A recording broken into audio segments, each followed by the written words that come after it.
한 주간도 평안하셨습니까? 오늘은 출애굽기 말씀을 함께 나누면서 은혜 받으려고 합니다. 출애굽기를 우리가 전체적으로 조망할 때, 우리가 생각할 때 출애굽기를 열 수 있는, 이해할 수 있는 핵심 단어, 주제 단어가 있습니다. 그 단어가 바로 구속입니다. 하나님이 구원하셨다.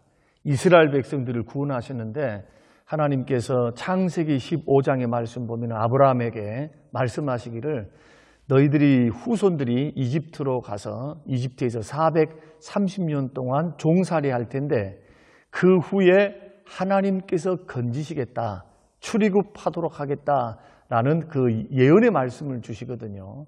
그래서 그 언약에 따라서, 약속에 따라서 하나님이 때가 되면 이스라엘 백성들을, 노예살이했던 이스라엘 백성들을 구원해냈다, 구속해냈다는 말씀이 바로 출애굽기 말씀이고, 우리가 출애굽기를 이해할 수 있기 위해서는 적어도 출애굽기가 두 부분으로 되어 있다는 것을 먼저 이해할 필요가 있습니다. 출애굽기는 1장부터 24장으로 한 부분으로 되어 있고 25장에서 40장 말씀으로 되어 있습니다. 1장부터 24장의 말씀은 하나님께서 이스라엘 백성들을 구원하시되 어떻게 구원하셨는가?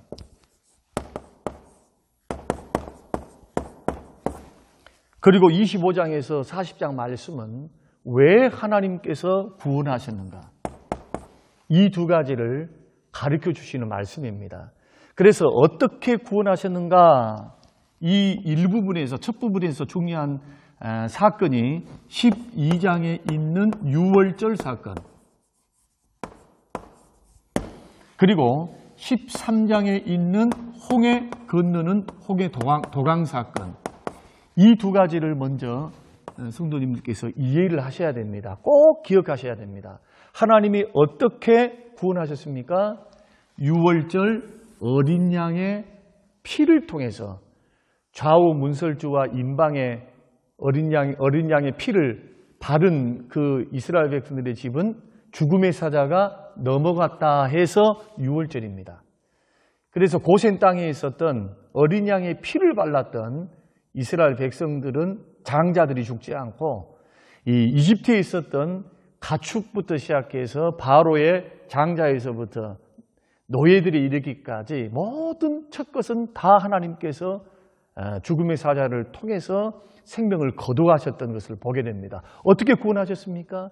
십자가의 피로, 어린 양 대신 피로, 어린 양의 피로 구원하셨다. 어떻게 구원하셨습니까? 홍해를 통해서. 홍해가 상징하는 것은 하나님의 능력입니다. 하나님의 능력으로. 구원은 자신의 힘과 능력이 아닌 하나님의 능력을 통해서 구원하셨다. 이것이 1장부터 24장의 말씀이거든요. 25장에서부터 40장은 왜 구원하셨는가 하면은 이것도 두 가지를 굉장히 중요하게 생각해야 되는데, 첫째는 20장부터 24장까지 주시는 율법을 통해서 하나님께서 율법을 주심으로 왜 구원하셨는가? 하나님 백성답게, 언약 백성답게 하나님의 말씀대로 순종하도록 살도록 하기 위해서. 그러니까 하나님께서 왜 구원하셨느냐? 말씀 순종을 통해서 결국 이방인들과 다른 구별된 거룩한 하나님의 백성으로 살기 위해서. 그래서 율법 순종을 통해서 하나님의 영광을 드러내고 하나님의 살아계심을 증거하는, 하나님의 거룩한 성품을 드러내는 하나님의 사람들로 세우기 위해서 우리를 구원하신 것입니다. 그러니까 그 방법이 율법이에요. 말씀 순종을 통해서. 이것이 첫 번째고, 두 번째는 25장부터 40장까지는 하나님께서 뭘 주시느냐 하면은 성막을 주십니다. 성막의 주요한 기능이 하나님을 만나고 하나님과 교제하고 하나님께 예배하는 것입니다. 그래서 왜 하나님께서 이스라엘 백성들을 구원하셨는가, 출애굽시키셨는가 하면은 예배하는 하나님의 사람들로 세우시기 위해서. 그래서 경건한 믿음의 사람들의 가장 중요한 삶의 원리, 신앙생활의 원리가 뭐냐 하면은 말씀 순종을 통해서 구별되게 살고 하나님의 영광을 드러내고 하나님의 성품을 반사하는, 그래서 주변 사람들에게 빛과 소금이 되는 그러한 하나님의 자녀들로 살도록 하기 위해서 우리를 구원하셨고, 그 다음에 성막을 통해서는 예배하는 자로, 예배를 통해서 하나님께 영광 돌려드리기 위해서 이렇게 구원을 하셨다 하는 것입니다. 그래서 여기서 중요한 사건들을 우리가 생각해 보면은 특별히 홍해를 좀 생각해 보려고 합니다. 이 홍해의 의미를 고린도전서 12장 1절에서 2절 말씀에 보면은 구름과 물 가운데에서 세례를 받았다. 사도 바울이 그렇게 말씀을 하거든요. 그러니까 이 홍해의 의미가 뭐냐 하면은 세례의 의미입니다. 이것을 신약적으로 우리가 생각해 보면은 이렇게 풀 수가 있는데, 영적으로 풀 수가 있는데, 여러분, 이 이집트는, 애굽은 세상을 상징하고요, 바로는 마귀를 상징하죠. 마귀를 상징합니다. 이집트에서 출애굽을 했다라는 것은 죄와 사망과 원수 마귀로부터 예수님을 믿는 믿음을 통해서 하나님이 우리를 구원하셨다는 것이고, 유월절이라고 하는 것은 어린 양 되신 예수 그리스도의 피로, 그 피로 구원을 받았다, 구속을 받았다라는 것을 우리에게 예표하고 있는 말씀입니다. 그리고 홍해라고 하는 것, 왜 홍해가 세례냐 하면은 홍해를 건널 때 영적으로 세례를 받은 사건이거든요. 근데 이 세례의 의미가 고린도전서와 로마서 말씀을 보면은 옛사람은 죽고 새 사람으로 다시 태어난 것, 그리고 옛 자아는 죽고 새로운 자아로 중생에서 새로운 자아로 신앙생활을 새롭게 출발한 것인데, 놀랍게도 세례와 더불어서 한 가지 중요하게 생각해야 될 것은, 그 개념이 뭐냐 하면은 세례를 통해서 내가 십자가에서 내가 죽고 주와 함께 살았다, 이것을 가리켜서 연합이라고 말합니다. 그리스도와의 연합, 이것이 굉장히 중요해요. 그래서 예수 믿고 나면은 내 안에 예수님이 계시고 내가 예수님 안에, 예수님이 내 안에 함께 연합해서 한 몸이 되어서 우리들은 영생의 길, 천국의 길, 주와 함께 동행하는 그런 놀라운 축복을 받습니다. 내 안에 계신 주님은 내가 부족하다고, 내가 허물이 많다고 떠나지 않습니다. 주와 더불어서 주의 생명을 먹고 마시면서 은혜를 공급받으면서 걸어가는 길이 신앙생활이니까, 신앙생활의 든든한 배경 되시는, 우리의 능력 되시는 주가 예수를 믿음으로 세례를 받음으로 연합되었다, 내가 예수 안에 거했다라고 하는 강력한 상징이 바로 세례다 하는 것을 우리는 알 수가 있습니다. 그러므로 출애굽을 했다는 것은 뭘 말할까요? 신앙생활을 출발했다.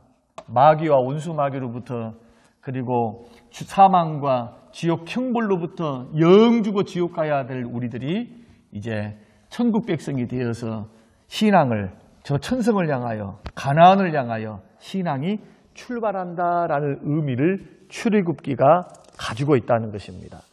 그러면 출애굽기의 목적이 뭐냐 하는 겁니다.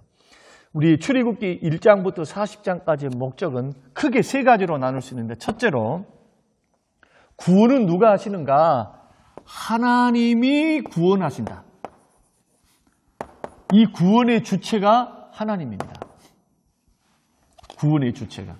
사람의 노력으로 구원받거나 이스라엘 백성들이 똑똑해서 구원받는 것이 아니고, 하나님의 신실하신 언약, 아브라함에게 너의 후손을 통해서 나라와 민족을 세우겠다, 땅도 주겠다, 모래와 같이 하늘의 별과 같이 많아지게 만들리라. 이것은 하나님의 언약이시거든요. 그래서 하나님이 시작하셨고 하나님이 출애굽을 시키는 이 모든 것도 하나님이 하신 것. 그리고 두 번째는 이 하나님이 우주 만물을, 세상 만사를 다스리신다. 믿는 자만, 교회만 다스리는 것이 아니고 우주의 역사, 인류의 역사, 세상, 나라 이것을 다 하나님이 다스리신다. 뭐를 통해서 보여줍니까? 바로 이집트에 보냈던 10가지 재앙을 통해서 바로를 굴복시키시죠. 그리고 바로를 심판하심을 통해서 하나님이 살아계시고 심판자가 있고 창조자가 있음을 만천하에 알리는 사건입니다. 이거 알아라는 겁니다.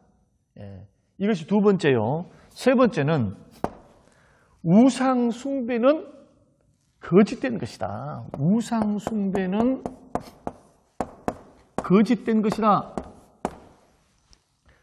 10가지 재앙은 이집트의 10가지 신들에 대한 심판입니다.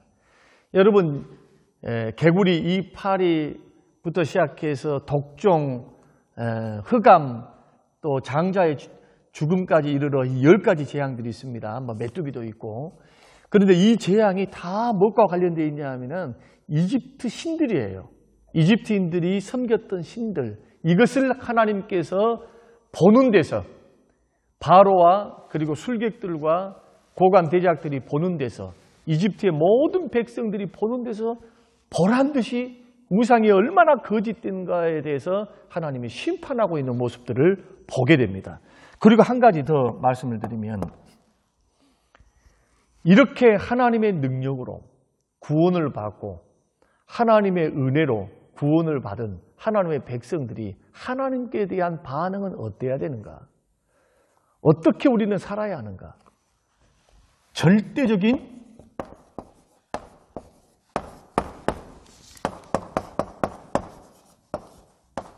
순종으로 살아야 한다. 하나님만 섬겨야 된다. 절대적이라고 하는 말은 다른 것 없다는 거예요. 불순종 안 돼요. 그리고 우상 섬기는 거 안 됩니다. 하나님만 섬기고 하나님 말씀과 그 뜻에 목숨을 걸고 나를 구원해 주시고 나를 살리시고 하나님의 자녀 삼으신 놀라우신 하나님의 은혜 앞에 믿음으로 합당하게 언약 백성으로서 합당하게 책임과 의무를 다하는 것, 이것이 바로 절대적으로 주의 말씀에 순종하는 것. 이 순종을 통해서 이스라엘 백성들에게 구원받는 우리들에게 하나님이 기대하시는 것이 뭐냐 하면 바로 거룩입니다. 거룩을 다른 말로 말씀드리면 구별되는 거예요. 하나님은 섞이면 언제나 믿는 사람이 섞이면 심판하셨어요. 창세기에서 우리가 아시는 것처럼 하나님의 아들들과 사람의 딸들이 섞이니까 하나님께서 심판하신 것을 보시죠. 그래서 예수 믿는 사람들은 빛과 소금으로서 세상 사람들과 다른 인격, 다른 성품, 또 예수 닮은 사람들로서의 성령의 열매를 맺어가면서 날마다 맺어가면서 우리들이 인생을 믿음 안에서 살아가는 것. 그러니까 예수 믿었다 아니면 고백했다라는 차원은 출발이지 이것이 완성이 아닙니다. 아직도 우리는 거룩하게 구별되게 살아야 될 삶이 남아있고 영적인 전투가 남아있다는 겁니다. 이것을 우리들이 확인을 하면서 오늘 이제 마지막 부분으로 조금 정리를 하면서 넘어갔으면 좋겠습니다. 자, 그러면 구체적으로 출애굽기에 나타난 하나님은 어떤 분이신가, 이것을 우리가 배워야 돼요. 1장부터 40장까지 보여지는 하나님은 어떤 하나님이시냐. 한마디로 말씀을 드린다면, 자, 하나님의 능력으로, 하나님의 주권으로 구원하신 하나님이십니다. 하나님은 주권적으로 구원하시는 하나님. 이것을 보여주기 위해서 하나님께서 하나님께서는 세 부류의 사람들을 사용하시는데, 첫째가 모세입니다. 두 번째가 바로입니다. 세 번째가 이스라엘 백성들입니다. 하나님께서 모세를 다루시는 모습을 통해서 하나님이 구원을 이루실 때 사람의 도움이 아니라, 사람의 행위가 아니라 하나님이 주권적인 뜻, 그 능력으로, 하나님의 능력으로 주권적으로 하나님이 구원을 시작하셨고 구원을 이루어 가시고 구원을 성취해 가신 모습을 우리는 조금 있으면 우리가 성경을 통해서 한번 규명해 보도록 하겠습니다. 그리고 이 바로도 하나님이 쓰신 도구였어요. 바로를 통해서 하나님이 살아계시고 하나님이 우주 만물을 창조하시는 창조주이시고 구속주이심을 바로를 통해서 온 천하에 드러내게 하시거든요. 또 그것도 한번 살펴보고요. 그 다음에 이스라엘 백성들을 구원하시는 그러한 사건을 통해서 하나님께서 뭘 하시느냐, 이집트 백성들과, 애굽 사람들과 이스라엘 백성들과 하나님께서 구별하셨다. 구별이라는 이 말씀이 자주 등장을 해요. 그래서 택한 백성과 택함 받지 못한 백성들과 하나님은 언제나 차별을 두셔서 구원을 이루어 가셨다는 것을 우리가 기억하면서 이 말씀을 좀 드렸으면 좋겠습니다. 그러면 하나님이 주권적으로 역사하실 때 먼저 모세를 사용하시죠. 1장과 2장에서는 모세를 보호하시죠. 남자아이 다 죽여라, 태어나면 여자만 살려두고, 그때도 그 어머니를 통해서 하나님은 살리게 하시고 그 다음에 나일강에 떠나보내죠. 그때 바로의 공주를 통해서 건지음을 받고 물에서 건져냈다 해서 이름을 모세라 그렇게 지었습니다. 그리고 3장과 4장에서는 시내산에서 떨기나무 아래에서 하나님께서 그를 그릇으로 이집트에서 끄집어낼, 이스라엘 백성들 끄집어낼 그릇으로 부르시고요. 5장부터 18장까지는 10가지 재앙을 통해서 10가지 재앙을 통해서 하나님의 능력을 통해서 하나님의 백성들을 이끌어내는 데에 쓰임을 받습니다. 누구를 사용하십니까? 하나님께서 모세를 사용하셨습니다. 그러므로 구원은 누가 하셨습니까? 하나님이 하셨습니다. 모세는 누구입니까? 심부름꾼입니다. 이것을 우리가 기억하셔야 돼요. 이것이 성경 전 창세기부터 계시록까지 구원을 가만히 여러분 보십시오. 구원을 개인에게 맡겼다든지 개인에게 허락하신 것이 아니라, 개인에 의해서 된 것이 아니라 그 배후에는 하나님, 구원하시는 하나님의 놀라운 주권이 있다는 거예요. 이것을 로마서 11장이, 에베소서 2장 말씀이 주로 더 강조해서 말씀하고 있는 것을 우리가 보게 됩니다. 그리고 홍해를 건너서 3달 만에 시내산에 도착하게 됩니다. 그리고 이 시내산에 있을 때 하나님께서 뭘 주시느냐, 16장에서 18장 말씀 보면은 반석에서 물도 주시고 만나와 메추라기 주시고 구름기둥과 불기둥으로 보호하시고, 또 아말렉이 전쟁을 걸어왔거든요. 그곳에서부터 주께서 택한 백성들을 보호하십니다. 광야에서 기적적으로 보호하시면서 구원해 내가신 하나님, 그 하나님이 은혜에 풍성하신, 사랑이 많으신 우리 아버지 하나님이십니다. 그러므로 우리는 구원받지 못할까, 택한 백성들이 구원받지 못하고 구원에서 탈락할까 두려워할 필요도 없고 걱정할 필요가 없어요. 이런 세심한 보호를 통해서, 지켜줌을 통해서 하나님의 구원에 가셨다. 이 사건을 통해서 우리들이 확신해야 될 것, 하나님 손에서 우리를 빼앗을 존재는 이 우주에는 없다. 영적인 존재도, 사단도, 죽음도 나를 사랑하신 하나님의 사랑에서 끊을 자가 없어요.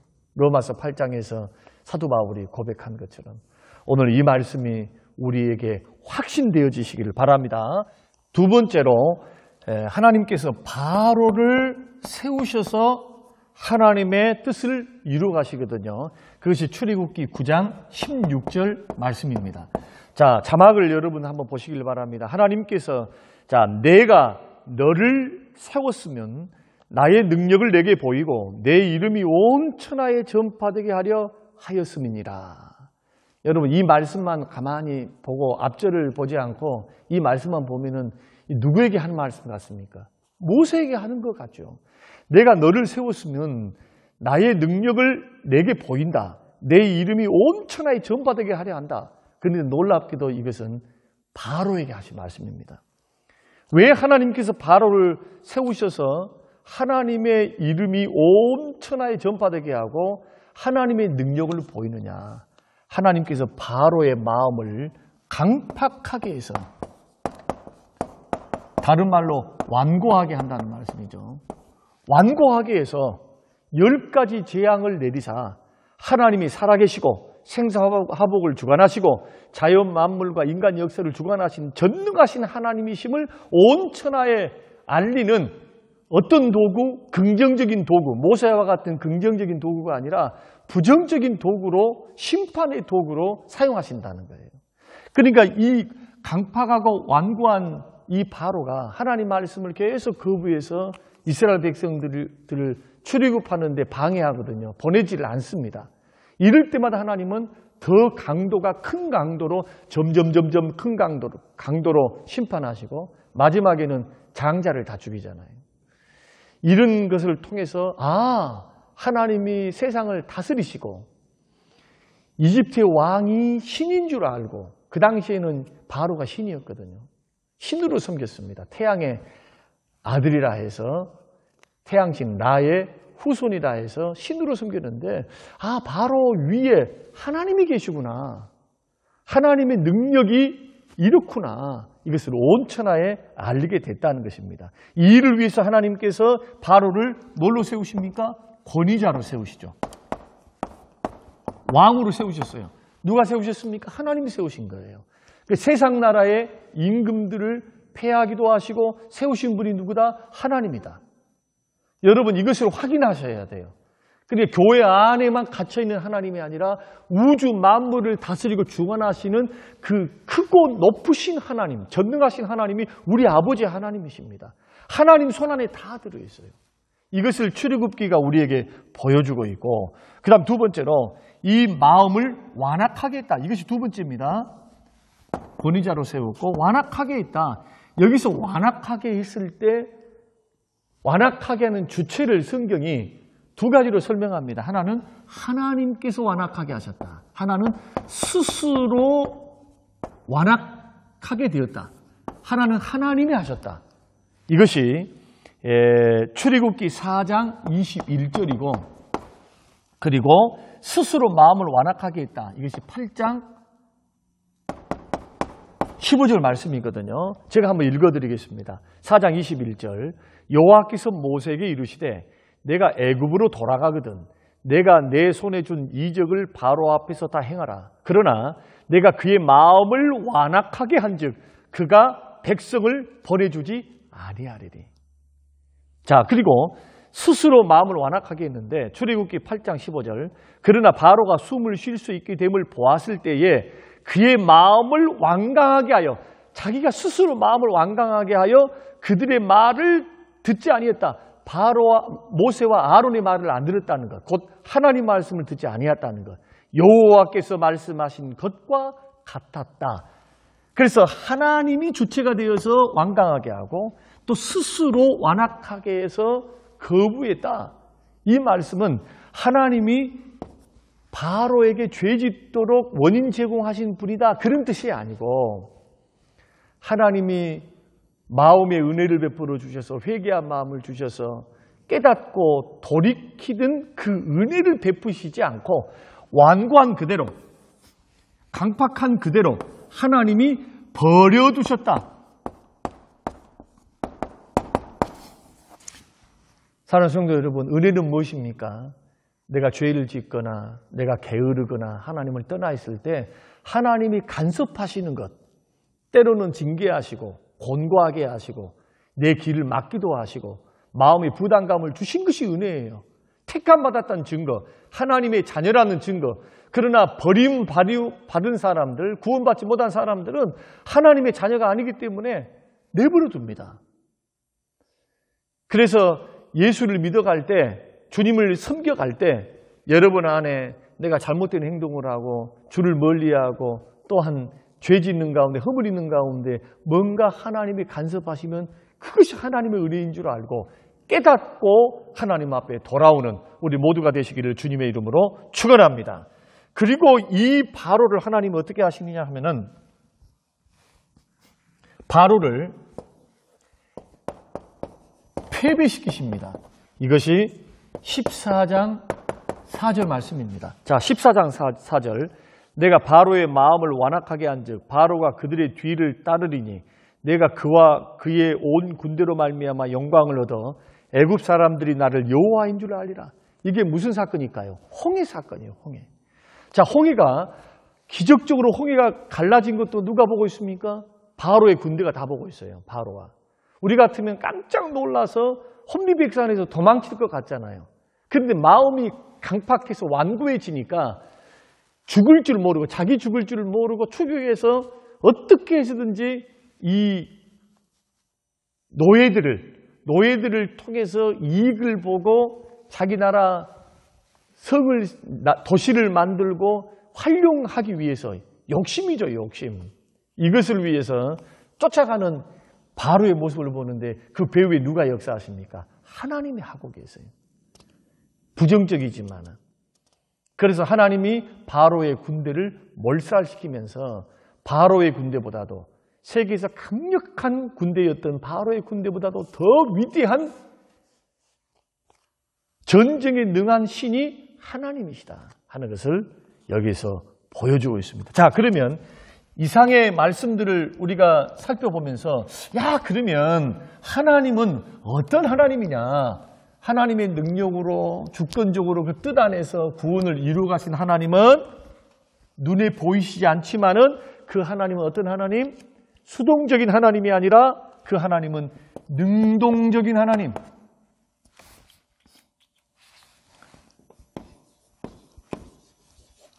하나님은 능동적인 하나님이시다. 상황이 하나님의 계획을 결정하는 것이 아니고 하나님의 계획이 상황을 결정하십니다. 자, 다시 말씀드립니다. 상황이 하나님의 계획을 결정해 가는 것이 아니라 하나님의 계획이 상황을 결정해 가요. 하나님의 계획이 먼저입니다.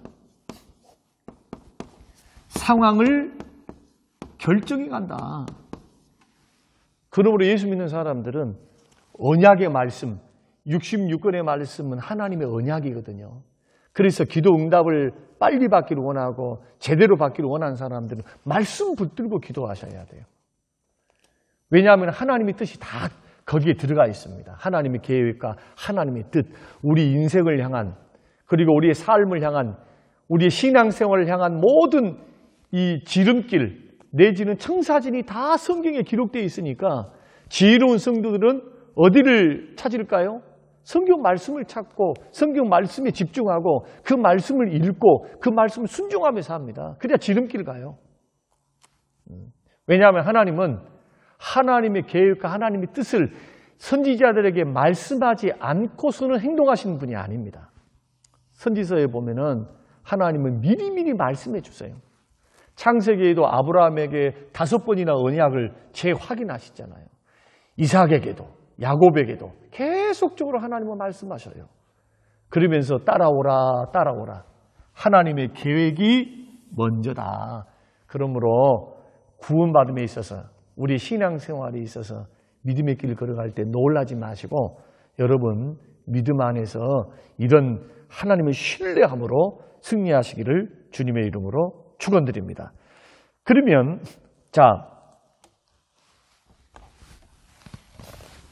예수 믿는 사람들은 구원받은 사람들은 어떻게 살아야 할까? 어떻게 살아야 하는가?